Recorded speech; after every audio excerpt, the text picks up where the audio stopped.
Be careful not to undersell yourself as a freelancer. Do your best to know your value and stick up for your services regardless of how much the client negotiates, because really, you can always charge more.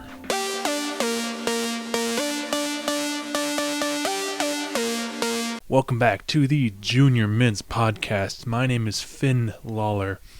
I'll be your host for the show. The point of this podcast is to help you guys navigate this crazy thing called life while helping you guys have fun at the same time. Our topic today is all about freelancing, what it means to be a freelancer, what to charge as a freelancer, and how to get clients for your business or for your hustle or whatever you want to call it. So let's start by defining what freelancing is. Freelancing at its core is offering a specific skill to a client or company, working on a project for that company, and then getting compensated for your time and effort on the project. Another name for freelancing could be contracting or independent contracting. It's basically where you come to an agreement with a client about the rate, the project details, things of that nature, like where you're going to film, all that. Let's discuss what you should charge as a freelancer. Now, it typically depends on the skill and the project that you're offering, along with a few other things. So, you could charge your client a few different ways. The first way you could charge is hourly. Typically, what this means is you can charge your client based on how long you work on the project, whether it's editing or filming the project or whatever it is. The tricky part with this method that I found is that the time varies from project to project. For example, you have a half a day hourly rate, like half a day rate of, let's say, $30 an hour. But if the client goes over that rate, then you have to charge for a full day. So it's complicated. I personally like to charge per project, which is more direct. So, and straightforward, quite honestly, because then you can tell your client, look, I'm going to charge you $300 for this project, and then go from there, rather than being like, I worked like 3 hours on the project at $30 an hour, but I had half an hour, and it's too much math, in my opinion.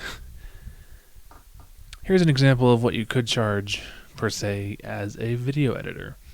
Let's suppose that you get an offer to work on a music video for a friend who wants to make it big in the music industry. For starters, they would give you the footage, the music, and any other things they needed for the video.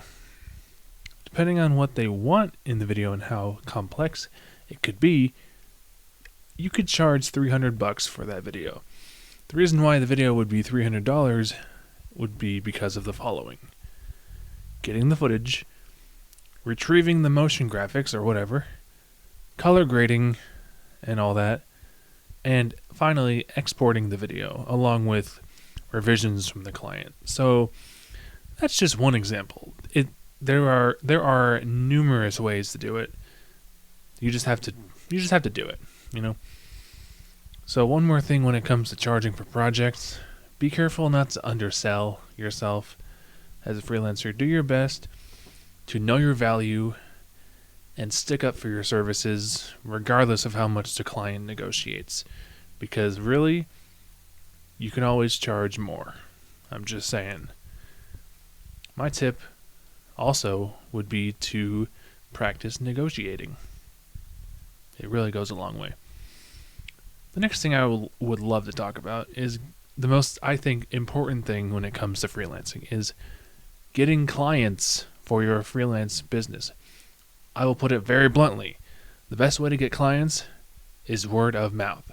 Of course, networking is there too, but word of mouth is the cream of the crop. It's about who you know. Let me say that again. It's about who you know. Trust me on this one. It's helped me tremendously.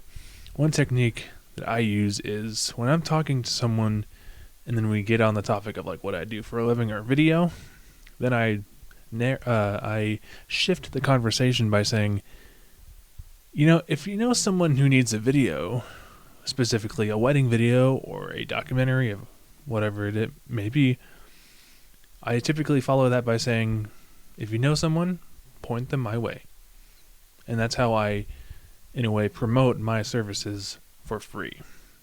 So what this is doing is planting the seed of your services in someone else's ear. Now, one thing I will say to wrap up here is get ready to hear no.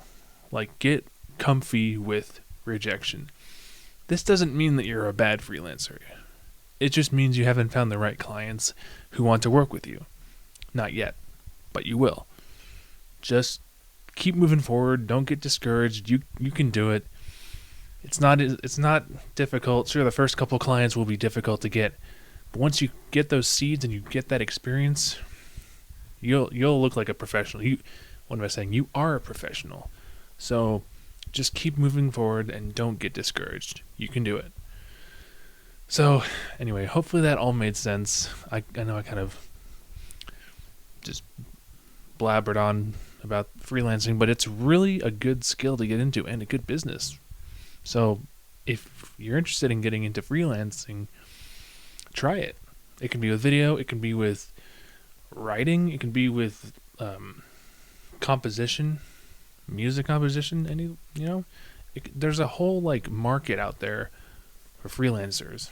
Just like on platforms like Upwork and Fiverr, the sky's the limit at this point. So anyway, this has been the Junior Mints podcast. Thank you guys so much for listening. If you'd enjoyed it, please drop a like, subscribe down below, and we will see you guys in the next video.